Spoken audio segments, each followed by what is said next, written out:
जय हिंद।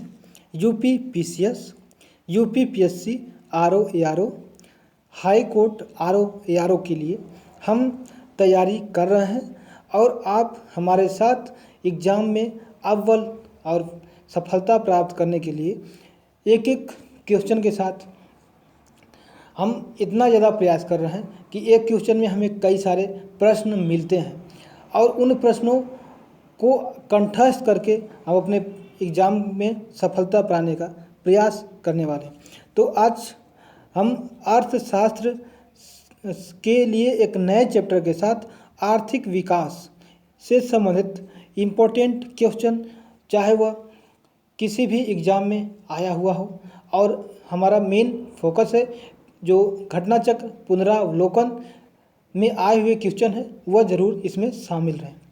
आइए जिद्दी प्रश्न के साथ हम प्रस्तुत होते हैं। और पहला जो प्रश्न है वह है आर्थिक विकास जो है सामान्यतः किससे युग्मित होता है। आर्थिक विकास किससे युग्मित होता है यह हमें बताना है। तो अपस्फीति के साथ, स्टैगफ्लेशन के साथ, स्फीति के साथ या अतिस्फीति के साथ। तो देखिए इसका जो ऑप्शन होने वाला है स्फीति के साथ। स्फीति के साथ इसे कहते हैं इन्फ्लेशन। इन्फ्लेशन, देखिए इन्फ्लेशन जो है कभी कभी अच्छा भी होता है, लेकिन थोड़े समय के लिए इसका तो बड़ा ही अच्छा बहुत ही अच्छा प्रभाव होता है, लेकिन लंबे समय के बाद अगर लंबे समय तक हमारे देश में स्फीति बनी रहती है तो वह बहुत ही हानिकारक होता है। हानिकारक होता है। देखिए थोड़े समय तक अगर यह रहता है तो हमारे जीडीपी में बढ़ोतरी होगी, लोगों को रोजगार मिलता है और मूल्य, देखिए मूल्य भी बढ़ता है, सामानों के मूल्य बढ़ता है, उसकी मांग बढ़ती है। ठीक है, यह सब कुछ अच्छा होता है। तो यहाँ से क्या हो गया, आर्थिक विकास। आर्थिक विकास भी जो होता है इसमें दो टाइप इसमें होते हैं, जैसे एक आर्थिक वृद्धि होता है, एक आर्थिक विकास होता है। आर्थिक वृद्धि में जो होता है आर्थिक वृद्धि, इसमें केवल आर्थिक वृद्धि में केवल जीडीपी, जो जीडीपी है कितना बढ़ा उसे देखा जाता है, जीडीपी में कितनी बढ़ोतरी हुई वह देखा जाता है। जबकि आर्थिक विकास में हम जीडीपी देखते हैं, साथ में जो जनता है किसी भी देश की उसे कितनी सुविधाएं मिली, हॉस्पिटल, स्कूल और पार्क, सिनेमा, जितनी कितनी जो है उसके सुविधा के लिए और भी व्यवस्थाएं बनाई गई वह भी इसमें शामिल की जाती हैं। तो इस तरीके से आपने इससे संबंधित जानकारी प्राप्त किया। आगे की तरफ बढ़ते हैं अगले प्रश्न के लिए।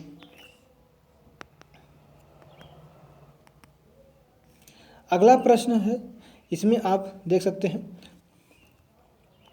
और यह है कूट वाला, जिसमें हमें मिलाना होता है कौन सा कूट किससे मिलने चाहिए। तो पहला है ए, आर्थिक विकास। पहला है आर्थिक विकास। आर्थिक विकास जो है का किससे संबंध होना चाहिए। देखिए आर्थिक विकास हो गया, आर्थिक वृद्धि हुआ, फिर संपोषित विकास, जीवन की गुणवत्ता। हमने बताया कि आर्थिक विकास में विकास भी हमें चाहिए, स्कूल, हॉस्पिटल, पार्क, रोड और उद्योग वगैरह जितने भी बनते हैं ये सब आर्थिक विकास में आते हैं। और इसमें क्या होती है, जो संरचना होता है वह परिवर्तन होता है। हमारे देश की जो मेन रीढ़ की हड्डी है उसको छोड़ करके बाकी रोड वगैरह सब बनाए जाते हैं। देखिए आर्थिक वृद्धि में बताया हमने कि इसमें केवल जीडीपी यानी सकल घरेलू उत्पाद पर ध्यान दिया जाता है। अगर यह बढ़ रहा है तो कहते हैं कि हमारे देश की आर्थिक वृद्धि बढ़ी है। समपोषित विकास, समपोषित विकास हमें चाहिए, यानी हमारा विकास कैसे अच्छा हो, तो इसके लिए हमें क्या चाहिए, स्वास्थ्य। स्वास्थ्य का मेन पहलू बना रहेगा और जीवन की गुणवत्ता हमें पर्यावरण से मिलेगी, यह पर्यावरण से संबंधित है। तो अगर हम इसमें मिलाएं ऑप्शन के साथ तो पहले का जो होगा 4, ए का 4 यहाँ पे दिया है, बी का जो है 2, देखिए बी का 1 हो गया, यहाँ पे बी का 1 हो गया, 2 का यहाँ पे 3 का 2 हो गया, 3 का 2 हो गया। तो यहाँ पे यहाँ मिला लेंगे, ठीक है। यहाँ पे इसको एक बार सही कर लेंगे।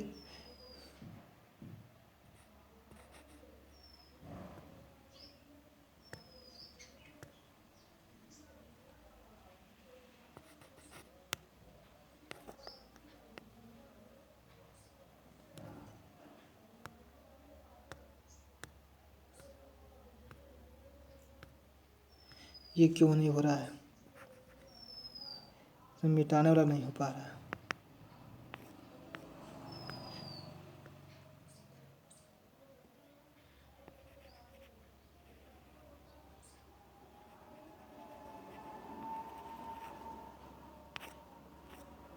चलिए इसमें जो है ऑप्शन इसका यहाँ पे देख लेते हैं और उसके हिसाब से आप इसे करिएगा।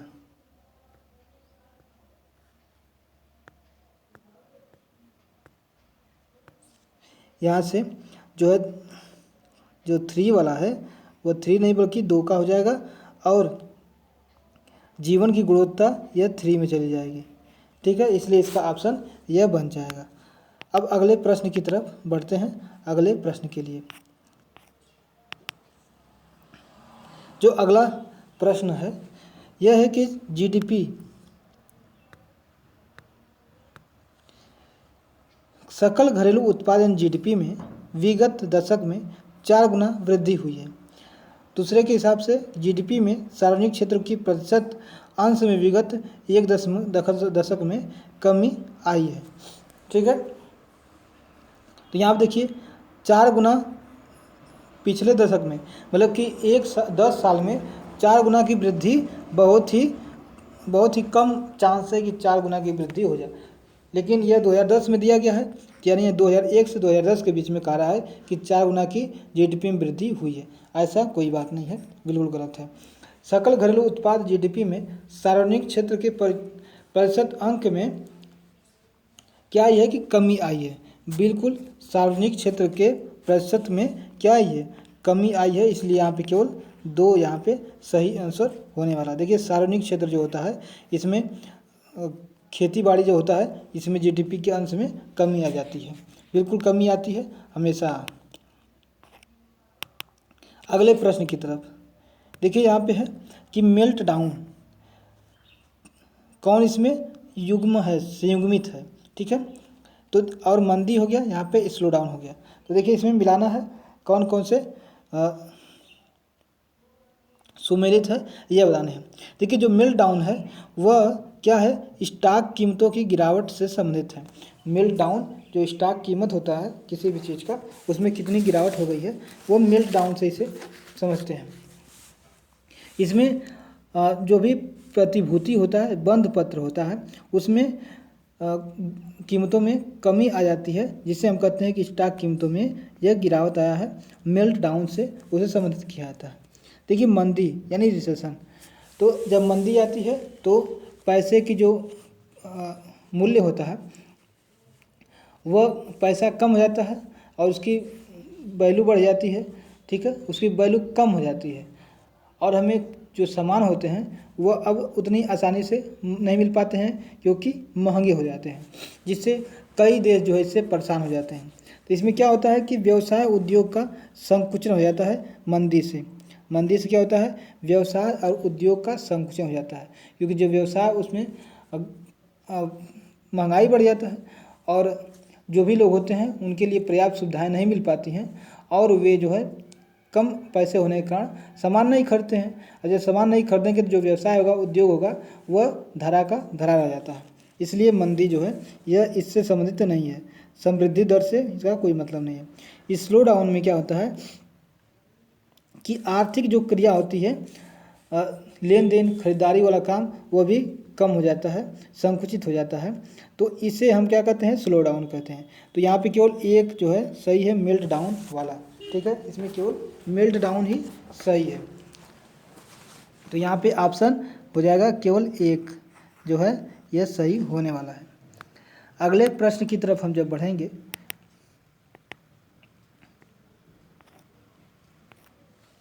तो अगला प्रश्न है यहाँ पे 1991 में नई आर्थिक नीति में अपनाई गई मुख्य रणनीति क्या थी? तो आपको बताना है कि एलपीजी रिफॉर्म कब लाया गया था, ये बताना है। सरकार किसकी थी जब एलपीजी रिफॉर्म लाया गया, तो सरकार यहाँ पे किसकी थी ये बताने हैं। और कितने उद्योग को छोड़ करके सभी को लाइसेंस से मुक्त कर दिया गया? लाइसेंस से मुक्त कर दिया गया ना, कितने उद्योगों को छोड़ करके। देखिए एलपीजी रिफॉर्म जो है 24 जुलाई 1991 में जो है एलपीजी रिफॉर्म लाया गया था। और सरकार थी नरसिम्हा राव की।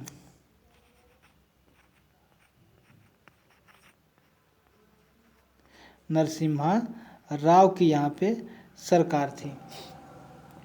और कितने उद्योग को छोड़ करके? तो 18 जो कोर उद्योग हैं उनको छोड़ करके बाकी सब में लाइसेंस को ख़त्म कर दिया गया। अब कोई भी आकर के भारत में निवेश करके उद्योग को चला सकता है, उद्योगपति बन सकता है। तो देखिए इसमें एलपीजी, एल से हो गया लिबरलाइजेशन, प्राइवेटाइजेशन और ग्लोबलाइजेशन। तो ग्लोबलाइजेशन क्या हो गया? वैश्वीकरण। और लिबरलाइजेशन उदारीकरण, और प्राइवेटाइजेशन से हो जाएगा या निजीकरण। तो इसमें क्या हो गया? तीनों यहाँ पे आ जाता है एलपीजी रिफॉर्म में। इसलिए यहाँ पे ऑप्शन क्या हो जाएगा? डी सही हो जाएगा। 2015 में यह प्रश्न आया हुआ है, यूपीपीसीएस मेन के लिए प्रश्न था। अगले प्रश्न की तरफ बढ़ते हुए, इकोनॉमिक लिबराइजेशन जो आर्थिक उदारीकरण है यह शुरू हुआ था क्यों? ठीक है, बताना है। तो औद्योगिक लाइसेंस नीति में वास्तविक बदलाव के साथ इसे शुरू किया गया था। भारतीय रुपए की परिवर्तनशीलता के साथ, प्रत्यक्ष विदेशी पूंजी निवेश में कार्यविधिक औपचारिकताएं दूर करने के साथ, और कर दरों में महत्वपूर्ण कटौती के साथ इसे लाया गया था। तो इसमें यह हमें बताना है। तो देखिए इसमें क्या है कि प्रत्यक्ष दूरी, जो प्रत्यक्ष विदेशी पूंजी निवेश में जो हमें औपचारिकताएं थी, बहुत सी औपचारिक करना था कि भारत का कोई भी उस क्षेत्र का कंपनी है तो उससे आपको टाई अप करके तब भारत में आ सकते हैं। तो इस तरह की समस्याएं थी, लेकिन बाद में इसे दूर कर दिया गया, और जिससे कोई भी भारत में निवेश करके अपने कंपनी को आगे बढ़ा सकता था। अगले प्रश्न के लिए,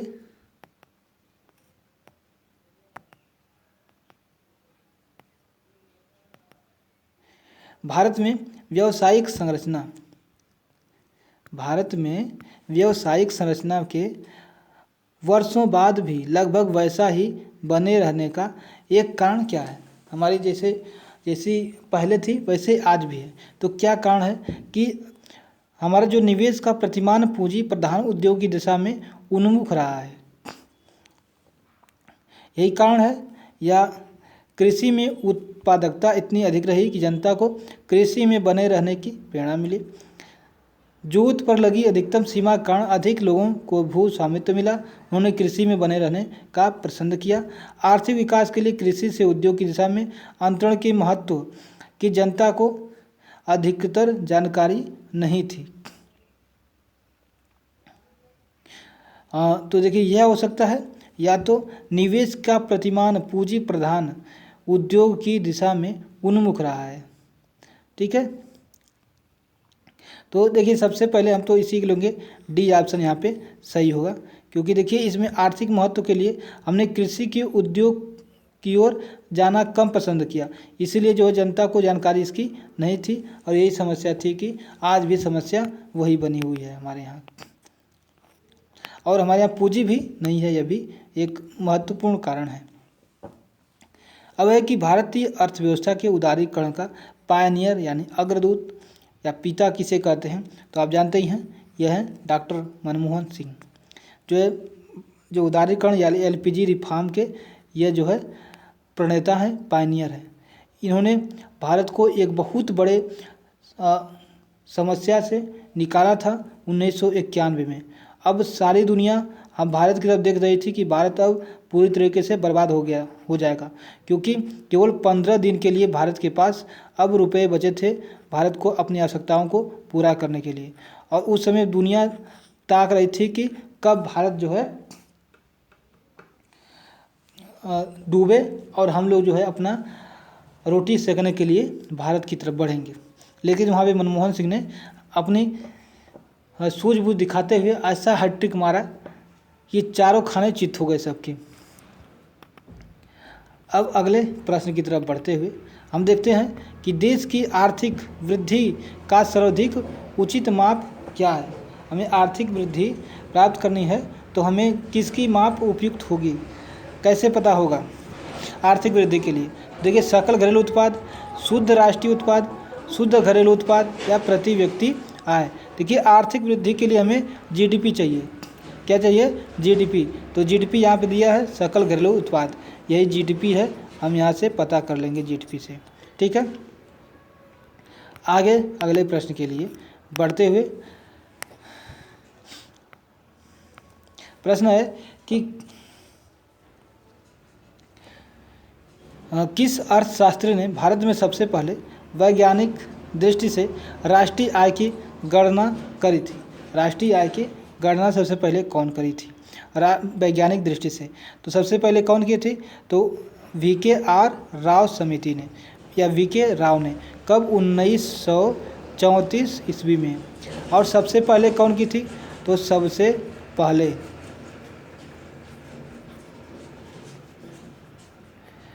पहले थे नौरोजी, दादा भाई नौरोजी। दादा भाई जो है नौरोजी थे, सबसे पहले उन्होंने किया था। कब? तो 1868 में।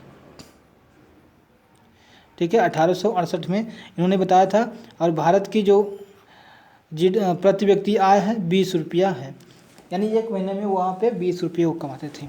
इन्होंने बताया कि 49 रुपया है। फिर उसके बाद अगली एक समिति बनाई गई जिसे कहते हैं राष्ट्रीय आय विधि, राष्ट्रीय आय समिति।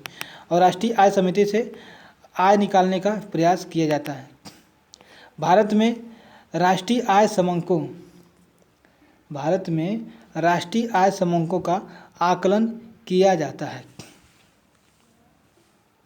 किसके द्वारा किया जाता है आय का आकलन? तो यह योजना आयोग के द्वारा, वित्त आयोग के द्वारा, राज्य या CSO द्वारा। देखिए, यह जो है CSO द्वारा किया जाता है।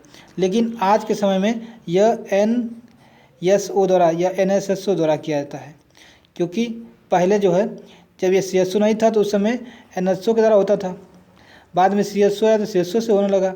और अब जो है 2019 के बाद यह जो है NSSO के द्वारा यहाँ पे राष्ट्रीय आय का आकलन करने का काम किया जाता है। ठीक है, और अगले प्रश्न की तरफ बढ़ते हुए आर्थिक समृद्धि दर।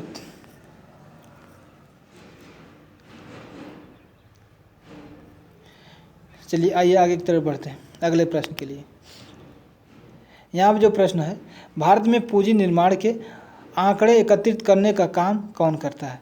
तो फिर वही बात है, आंकड़े एकत्रित करने का काम करेगा यहाँ पे भारतीय रिजर्व बैंक और केंद्रीय राष्ट्रीय सांख्यिकी संगठन इसका काम करता है। अगले प्रश्न के लिए, राष्ट्रीय आय लेखांकन का आधार वर्ष क्या है? आधार वर्ष क्या है यह बताना है। तो देखिए, ये जो प्रश्न है यह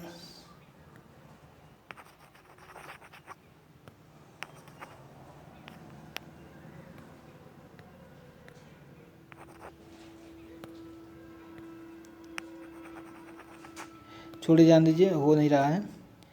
चलिए आगे की तरफ बढ़ते हैं अगले प्रश्न के लिए। आधार वर्ष क्या है? तो देखिए, जो भारत में आधार वर्ष है जो है राष्ट्रीय आय निकालने के लिए वह है 2000।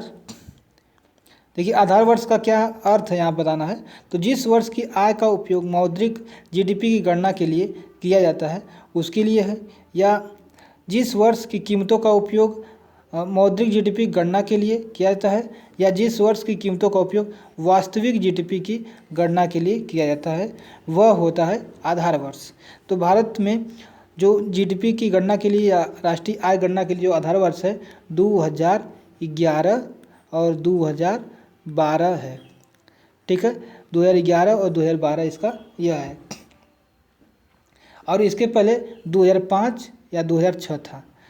2000 जब 11-12 के पहले क्या था तो 2005 और 2006 था। ठीक है, 2000 यहाँ पे 6 था, 2005 और 2006। देखिए इसकी कोई ज़रूरत नहीं है। और देखिए सर्वाधिक समृद्धि दर एक चीज़ और है कि सर्वाधिक समृद्धि दर कब प्राप्त हुई थी। सर्वाधिक समृद्धि दर कब हमें मिली थी, किस समय सर्वाधिक समृद्धि दर हुआ था।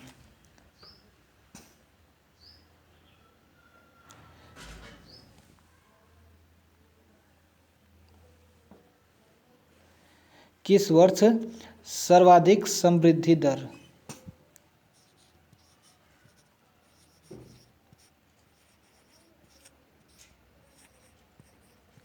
किस वर्ष सर्वाधिक समृद्धि दर था, तो यह 2005 और 2006 में सबसे अधिक समृद्धि दर था। समृद्धि दर मतलब कि भारत की जो जीडीपी में सबसे अधिक उछाल पाने का जो समय था सबसे अधिक 2005 और 2006 था। इस समय जो जीएनआई है, ग्रॉस नेशनल इंडेक्स की तरह से हम देखें तो यह 9.04% की बढ़ोतरी यहाँ पे देखी गई थी। ये एक तरह से जीडीपी है और जीडीपी में बढ़ोतरी यहाँ पे आपको देखने को मिली थी।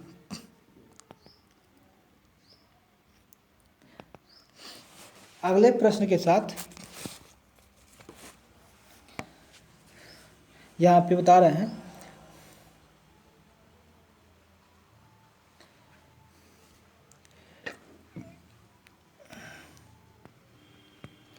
तो अगला प्रश्न है कि राष्ट्रीय आय के माप में क्या परिवर्तन किया गया है। 2013 का यह प्रश्न है। इसमें है कि राष्ट्रीय आय में परिवर्तन किया गया है कि आधार वर्ष 2005 से बदलकर 2011-12 कर दिया गया है। यह भी है आधार वर्ष गणना विधि में बदलाव किया गया है। तो आधार वर्ष और गणना विधि दोनों में बदलाव किया गया है। ठीक है, आधार वर्ष जो हुआ है और गणना विधि में भी इसमें बदलाव कर दिया गया है। ठीक है, तो ये सीएसओ की स्थापना कब हुई थी, सीएसओ की स्थापना कब हुई थी और इसके संस्थापक या इसके अध्यक्ष कौन थे यही बताने हैं, और इसके अन्य 2 सदस्य भी कौन थे यही बता सकते हैं। तो इसकी स्थापना 2 मई 1951 को इसकी स्थापना होती है। अध्यक्ष जो है पीसी महालबोनिस, पीसी इसमें महालबोनिस हुआ करते थे। यहाँ पे पीसी महालबोनिस सीएसओ के संस्थापक या सीएसओ के अध्यक्ष थे। 2 और लोग थे, 2 और लोग थे। तो इसमें एक तो राव थे, इसमें एक इसमें जो है एक कौन थे, तो यहाँ पे राव थे जो 1934-35 में यहाँ पे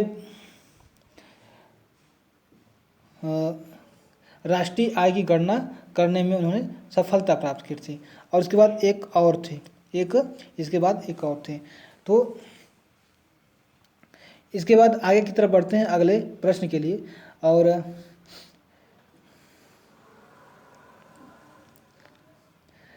वास्तविक बता दें कि वास्तविक जीडीपी की गणना के लिए ही आधार वर्ष का यहाँ पे प्रयोग किया जाता है। ये आपको पता हो गया, आपने अभी इसको देखा भी। ठीक है, तो इसमें बता दें कि जो आर्थिक वृद्धि का, चलिए एक और प्रश्न देखते हैं। आर्थिक वृद्धि का परिचायक क्या होता है। आर्थिक वृद्धि का परिचायक, आर्थिक वृद्धि कब होगी, तो वर्ष के दौरान कीमतों में राष्ट्रीय आय में वृद्धि हो जाए, प्रति व्यक्ति आय में सुस्थिर वृद्धि हो जाए, किसी अवधि में चालू कीमतों पर राष्ट्रीय आय में वृद्धि हो जाए या जनसंख्या में वृद्धि के साथ राष्ट्रीय आय में वृद्धि हो जाए। इसमें कह रहा है कि जीडीपी में वृद्धि होनी चाहिए, तब वह आर्थिक वृद्धि जो है माना जाएगा, आर्थिक वृद्धि तब माना जाएगा। तो वास्तविक प्रति व्यक्ति आय में क्या होगी, सुस्थिर वृद्धि हो जाए, मतलब कि स्थिर वृद्धि हो जाए वास्तविक में, ठीक है ना। तो यहाँ पे भी यह माना जाएगा कि यह है। और तो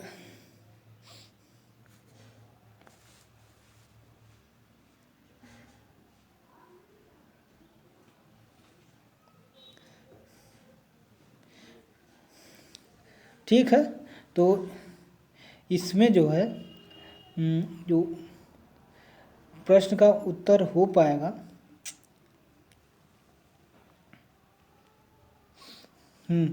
तो आर्थिक वृद्धि अगर प्राप्त करनी है तो यहाँ पे देखिए ये होगा बी वाला कि आर्थिक वास्तविक प्रति व्यक्ति आय के साथ सुस्थिर यहाँ पे वृद्धि हो जाए, तो यह हो जाएगा आर्थिक वृद्धि का परिचायक यहाँ पे होगा, ठीक है। इसके बाद देखिए हम लोग कुछ और प्रश्न है उसे हम देखते हैं। देखिए एक होता है नॉमिनल जीडीपी और एक होता है रियल जीडीपी। तो एक होता है नॉमिनल जीडीपी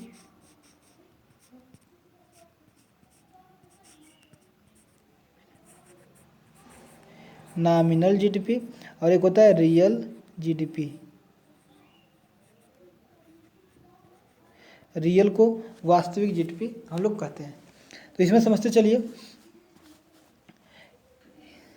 यह करंट प्राइस पर निकाल जाता है, मतलब कि आज का जो भी प्राइस है मार्केट में किसी भी वस्तु का, उसको सब जोड़ के हम निकाल लेते हैं कि नॉमिनल जीडीपी पर कितना उसका प्राइस है। तो करेंट प्राइस पर नॉमिनल जीडीपी निकालते हैं, जबकि यह आधार वर्ष में निकालते हैं, यह आधार वर्ष पर निकालते हैं।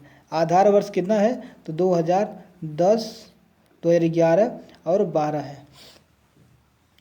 इसकी जीडीपी हमेशा अधिक आती है, जीडीपी हमेशा अधिक आती है, क्योंकि यह आधार वर्ष पर नहीं बल्कि इस समय पर है। और आज से सोचिए कि 2011-12 से महंगाई बहुत ज़्यादा बढ़ चुकी है, तो महंगाई बढ़ चुकी तो जीडीपी अधिक आएगी, जबकि ये जीडीपी कम आती है, यह जीडीपी हमेशा इसकी कम आती है। इसमें इन्फ्लेशन होता है, मतलब कि महंगाई बढ़ती है तो रोजगार भी बढ़ते हैं, और इन्फ्लेशन के कारण इसमें बस जो मुद्रा है उसका मूल्य ही बढ़ जाता है। तो यह इन्फ्लेशन यहाँ पे संबंधित है इन्फ्लेशन से। आपने पहले एक क्वेश्चन में इन्फ्लेशन यानी स्फीति से इसका संबंध आपने देखा। इसके हिसाब से 11 ट्रिलियन भारत की जो है जो जीडीपी है 11 ट्रिलियन इन्फ्लेशन से है। इसे पीपीपी कहते हैं, परचेज पावर ऑफ पैरिटी के हिसाब से हमारा 11 ट्रिलियन है, जबकि इसके हिसाब से कितना है, केवल 2.9 ट्रिलियन डॉलर इतना है, 2.9 ट्रिलियन डॉलर। मान लो आप जो है 3 हो जाएगा। इस हिसाब से यह तीसरी अर्थव्यवस्था है भारत, और इस हिसाब से हमारा भारत जो है 5वीं अर्थव्यवस्था है, ठीक है। यह विश्वसनीय है, यह जो है विश्वसनीय है, जबकि यह विश्वसनीय नहीं है, ठीक है। तो इस तरीके से हमने नॉमिनल और रियल जीडीपी के बारे में जाना। अब जो 2011-12 से देखिए जीडीपी जो हम निकालते थे जीडीपी के हिसाब से, अब वहाँ पे हम जीवीए निकाल रहे हैं। जीवीए से अपने यहाँ की जो वृद्धि हो गई आर्थिक वृद्धि वह पता करते हैं। जीवीए मतलब तो ग्रास वैल्यू एडेड या ग्रास वैल्यू एडेड की गणना की जाती है। तो यहाँ पे देखिए जीडीपी और जीवीए में क्या अंतर है कि जीवीए जो होती है इसमें जो भी सेवा और उत्पादन के मूल्य में कटौती कर दी जाती है, जो एक्स्ट्रा बन रहा है जो कि बिल्कुल भारत के परिप्रेक्ष्य के हिसाब से नहीं है, वो पुराना हो चुका है, तो उसको हम काट के यहाँ से हटा देते हैं जीवीए में से। जबकि जीडीपी में वह हमेशा जुड़ा रहता है, इसलिए जीडीपी हमेशा अधिक आती है जीवीए से, ठीक है।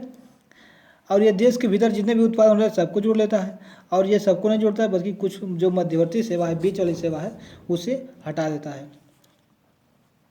और यह कटौती के बाद मूल्य में लाया जाता है, और ये जो है बाज़ार में, और यह कटौती के पहले ही मूल्य में लाया जाता है। देखिए जो जीवीए होता है, यह आपूर्ति जो करता होता है वह इससे डायरेक्ट संबंध रखता है, और जबकि जीडीपी में उपभोक्ता जो होता है वह संबंध रखता है। जीवीए में हमेशा कौन होता है, जो आपूर्ति करता है, जो कंपनी वाला है, वह जीवीए वहीं से रिकॉर्ड सब ले लिया जाता है कि कितना सामान बना, उत्पादन हुआ। जबकि जीडीपी में बाज़ार में जाता है, और जब व्यक्ति खरीदता है तब उस समय हमें जीडीपी पता चलती है कि जीडीपी जोड़ने से प्राप्त हो जाती है। ठीक है। अब जो जीवीए है उसमें अलग अलग तरीके से हम पहले सेक्टर का, दूसरे सेक्टर का, तीसरे सेक्टर का अलग अलग निकाल करके वहाँ पे तब एक करके एक जीवीए या आर्थिक वृद्धि निकालते हैं, जबकि जीडीपी में ऐसा नहीं करते हैं। जीडीपी में क्या करते हैं, हम जो है एक ही बार बाज़ार मूल्य पर जाते हैं, और बाज़ार मूल्य में से जितना भी उसके बीच में सब कुछ हुआ, क्योंकि रॉ मटेरियल लाया गया, काम करने के लिए लोग भी हायर हुए, उन्हें पेंशन मिला, वेतन मिला, सब कुछ जोड़ते जोड़ते आपके जब मार्केट प्राइस जाएगा सब कुछ पीछे का जुड़ा रहता है, तो डायरेक्ट यहाँ पे जीडीपी निकाल लेते हैं, जबकि जीवीए में ऐसा नहीं करते हैं। ठीक है। तो इस तरीके से इतने अंतर हैं जीवीए और जीडीपी को निकालने के लिए। अगले प्रश्न की तरफ बढ़ें तो यह है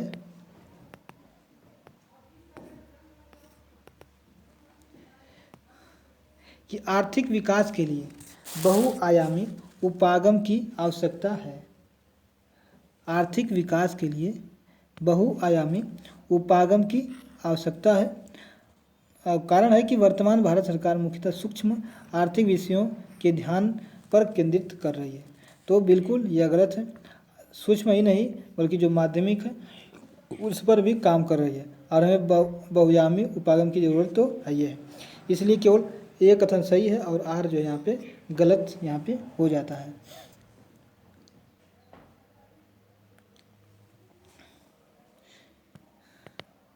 अगले प्रश्न की तरफ, यहाँ पे लास्ट यही क्वेश्चन है।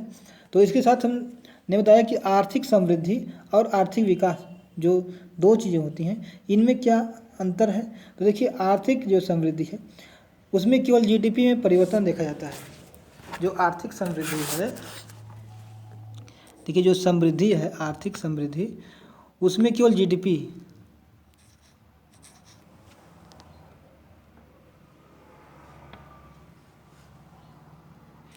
इसमें केवल जीडीपी में परिवर्तन देखा जाता है जो समृद्धि है।